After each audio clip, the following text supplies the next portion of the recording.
حضرت سیدنا عمر رضی اللہ تعالی عنہ جلیل القدر ہستی ہیں جنہیں حضور علیہ السلام نے اللہ سے مانگ کے دیا۔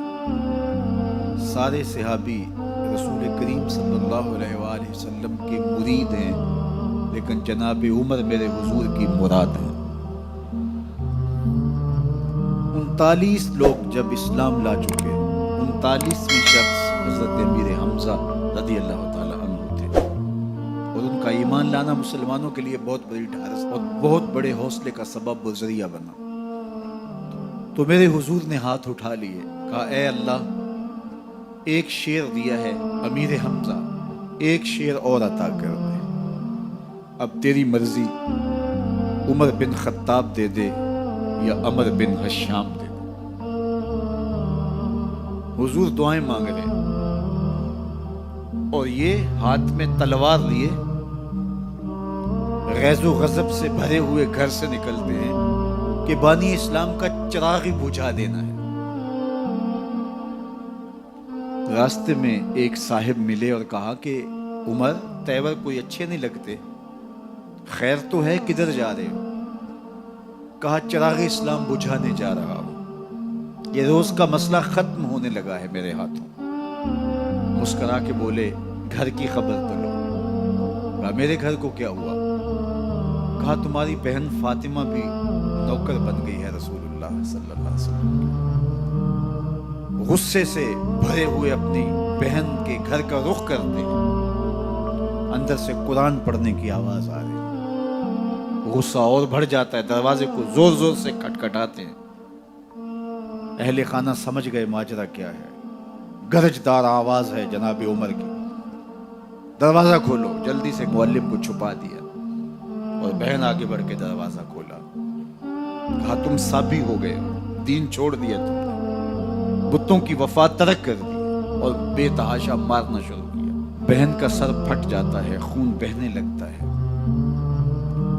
اور یہ مارتے چلے جاتے ہیں۔ فاطمہ بنت خطاب بولی عمر تم خطاب کے بیٹے ہو، سنو میں بھی خطاب کی بیٹی ہوں، جو ظلم جو جبر کرنا ہے کرو، میں محمد عربی کا دامن نہیں چھوڑوں گی۔ سوچنے پہ مجبور ہو جاتے ہیں وہ کون سی طاقت ہے جس نے بجلیاں بھر دی اس کے اندر۔ کہا جو تم پڑھ رہے تھے مجھے بھی سنا سکتے ہو؟ کہا تمہیں غسل کرنا ہوگا۔ عمر اپنے بدن کو دھو رہے ہیں، میرا رب دل دھو رہا ہے۔ اتنے میں معلم بھی قرآن لے کر آ جاتے ہیں اور قرآن کی تلاوت ہونے لگتی ہے۔ طٰہٰ ما انزلنا علیک القرآن لتشقیٰ، یہ 14ویں رات کے محبوب چاند، ہم نے قرآن اس لیے نازل تو نہیں کیا تھا کہ تم مشقت میں پڑ جاؤ۔ بے تاب ہو گئے، کہا عمر کی عمر برباد ہو گئی، مجھے لے چلو حضور کی چوکھٹ پہ، تلوار حمائل کی ہے، بہنوئی ساتھ ہیں، اور حضور کی بارگاہ میں حاضر ہو رہے۔ دروازے کے سوراخوں سے دیکھا تو صحابہ تشویش کا اظہار کرنے لگے کہ عمر آ رہا ہے، تلوار حمائل کی ہے، ارادے اچھے نہیں لگتے۔ جناب امیر حمزہ نے کہا دروازہ کھول دو، اچھی نیت سے آیا تو استقبال کریں گے، نیت اچھی نہیں ہے تو اس کی تلوار سے اس کی گردن کاٹ دیں گے۔ حضور کے سامنے جا کے بیٹھ گئے، گلے میں کپڑا ڈالا تھا، حضور نے پکڑ کے کہا عمر ابھی وقت نہیں آیا کہ تم اسلام لے آؤ؟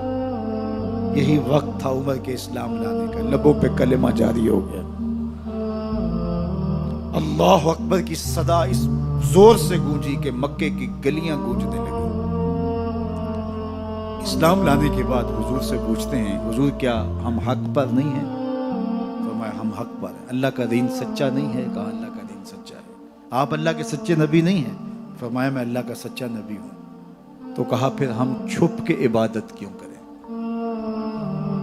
اب مسلمانوں کی 2 صفیں بنتی ہیں، ایک صف کی قیادت امیر حمزہ کرتے ہیں، دوسری صف کے آگے آگے عمر بن خطاب چلتے ہیں اور حضور درمیان میں، اور یہ ملکوتی قافلہ صحن حرم میں آ کے اعلانیہ عبادت کرتا ہے۔ حضرت عبداللہ ابن مسعود رضی اللہ تعالیٰ عنہ فرماتے ہیں عمر کا اسلام لانا اسلام کے لیے عزت کا سبب بنا، اسلام کے وقار کی علامت بن گیا۔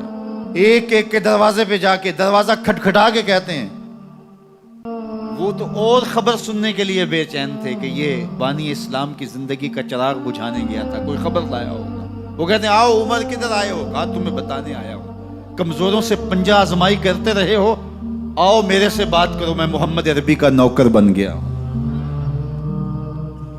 اللہ اکبر۔ میرے حضور نے فرمایا جب اچھے لوگوں کا ذکر کرو تو میرے عمر کا ذکر بھی کیا کرو۔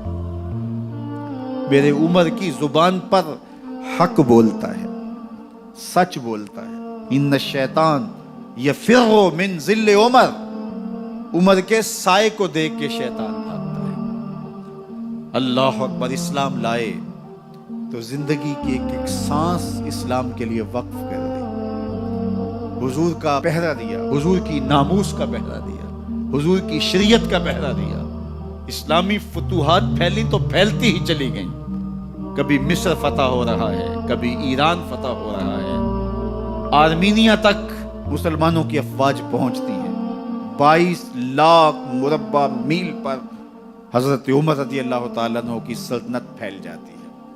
عدل و انصاف کا دورہ ہوتا ہے۔ زمانے نے دیکھا کہ غیر مسلم بھی عدالت میں کھڑا ہے تو اسے خوف نہیں ہوتا تھا کہ میرے سے ناانصافی ہوگی، اس لیے کہ حکومت عمر کی چل رہی ہے۔ وہ بھی مطمئن ہوتا تھا کہ میرے ساتھ انصاف ہوگا۔